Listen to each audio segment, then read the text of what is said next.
Tu švaistai savo pinigus, jeigu naudoji šias AI programėlės. Pirmoji – Cal AI. Programėlė, kuri leidžia skanuoti maistą ir sužinoti, kiek jame yra kalorijų bei makroelementų, kaip angliavandeniai, riebalai ir baltymai. Problema ta, kad pigiausias planas pagal App Store kainuoja 6,99 per mėnesį.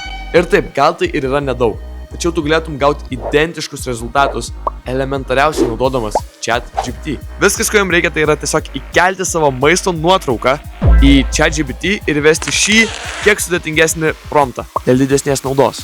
Antroji – Fitbot – personalizuotas treniruočių planuotojas. Šį kartą mėnesinis planas kainuoja 15,99, tačiau tu vėlgi gali gauti tą patį, tiesiog naudodamas ChatGPT ar bet kokį kitą didelės kalbos modelį. Actually, tai šita programa turi pranašumą, todėl kad surenka daugiau tavo duomenų. Jeigu tu pasinaudotum šito promptų, kurį matai, jis tau leistų pasiekti panašių rezultatų tiesiog nemokamai. Trečioji – Grammarly. Programa, kuri ne tik pataiso klaidas, tačiau ir pasiūlo, ko pakeisti žodį ar kaip perfrazuoti sakinį. Šį kartą, ką jums reikės padaryti, tai nukopijuoti turimą tekstą ir paprašyti dirbtinio intelekto, jog jisai pataisytų klaidas.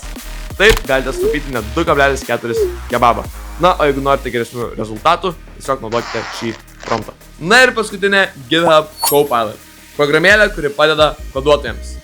Mes šias programėlės patys netestavome, tačiau Claude AI ar kažkoks kitas dirbtinio intelekto modelis turėtų ne tik už jūs viską sukoduoti, tačiau ir pamokinti, kaip tai padaryti patiems. Nes net šis berniukas sugebėjo sukurti veikiančią svetainę visiškai nemokamai pasitelkdamas dirbtinį intelektą. Na, o jei šis video tau atnešė nors kažkiek naudos, tai tiesiog nepraleisk ateinančių.